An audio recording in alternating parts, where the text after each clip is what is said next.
Currently we are in section 3 and we are about to check out the 7th video of this section. So in this video, we will make our application functional by adding some logic to it. So currently our application does nothing. It has just its UI built. If you click on calculate, nothing happens, reset, nothing happens. Even if you select the dollars from drop down, then also nothing happens. So one by one, let us add some functionality to these widgets. Let us start with our drop down button. So for that, first I will add a variable within my form state, which will store the currently selected item from the drop down by the user. Right now, let us assign it the value of rupees. So by default, rupees will be selected. Let us move to our drop down widget. So here, instead of hard coding rupees here, let us use our currently selected item by the user. So whenever user select any item, this onChanged handler will simply execute this function. So here is the comment for that.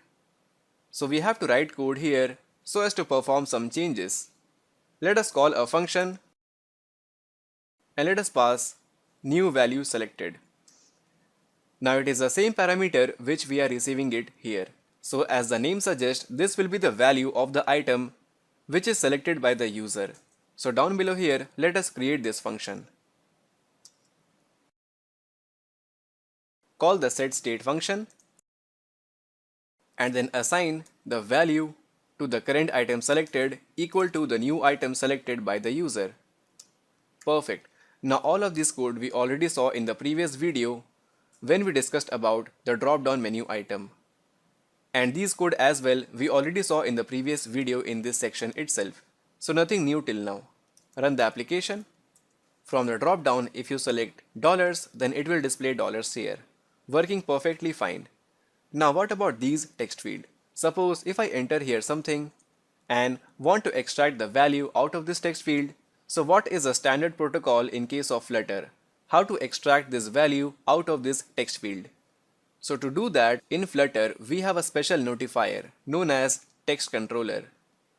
So for each of the text field that are present here, we have to create a text controller which will control the text entered by the user. So whenever the user enters some data within these text field, the controller associated with the text field will simply notify the listener that hey, some changes has been done to the text field by the user. I will create the text controller for all the 3 text fields, and the name of that class is actually text editing controller. Similarly, define the text editing controller for other 2 text field. So here I have ROI controller as well as term controller. Now down below, for each of the text field, such as first is the principal text field, let us define the controller property and provide the principal controller instance here. Similarly, for other rate of interest, let us provide the controller ROI rate of interest controller. Same applies for term controller as well. So now we have a controller that will help us to extract the values out of these fields. So let us add some functionality when the user click on this calculate button. What should happen? So down below here, for the raise button of calculate, let us call a function such as first call setState and then call calculate total returns, which I will create it shortly down below. And this will return a string value. So here our first task will be to extract the values out of these fields by using the controller. Use the controller dot call text property. Now this text property is actually the string. So we cannot simply assign it to our double variable on the left. So what we can do, we can simply parse it to double. Perfect. Now similarly, let us extract rate of interest and also time in years. Once you are done, let us calculate the total amount payable in the end of the term. Use the simple interest formula.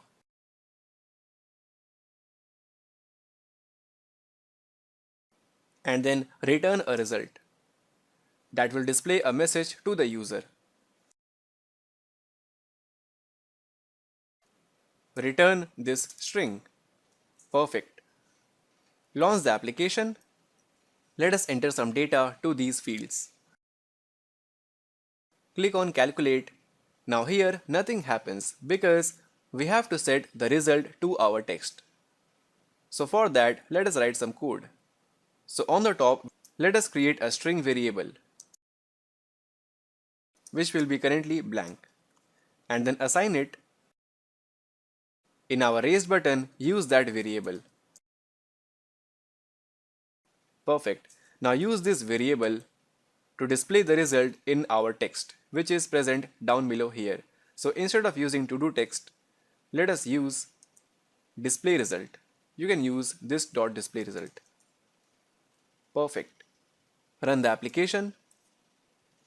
Enter the data. So there we go. After 10 years, your investment will be this much. Now I guess I missed to display the rupees here. The currency selected. So down below, just give a space and use interpolation current item selected from the drop down. Fine. So this completes our code. And now in the end, when you click on the reset button, nothing happens. So let us add some functionality to the reset button as well, which is quite simple. Go to the reset button and here you can call set state function. And within this you can call a reset function and define this reset function down below here. Within this function, you can put all the controller text or the text field text to the blank string.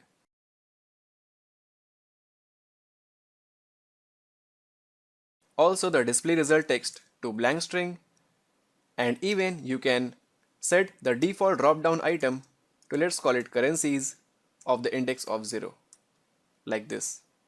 Run the application, enter some data, calculate it, and then click on reset. Well, everything is now back to the original condition. Even if you select here pounds and click on reset, then also it will reset your data. And if you type something here, click on reset, again it will reset it. Even if you have not calculated something, then also it will reset it to normal. Now in the end, I have missed out something which I want to rectify it. Now here we have some values that I want to instantiate when the state of this widget is created. For example, the default drop down item as rupees. So here instead of rupees, you can use underscore currencies of the index of 0, which will point to this item here. But here it is not allowed just because only static members can be initialized here. So for that we have a special function of init state function. And then copy it, paste it here, and then make it blank. And also make sure to call the super.initState. Run the application, and yes, rupees is by default selected. So we have successfully built our application. Now if you notice, even if these fields are blank and if you click on calculate, then behind the scene some operation is getting executed. For example, here the exception was thrown, invalid double value. That is, it was not able to parse the invalid string value to the double value here or here, like this. So the exception was thrown. So we have to do something for this. So in Flutter, we have a form widget which we can use and add some validation to our text field.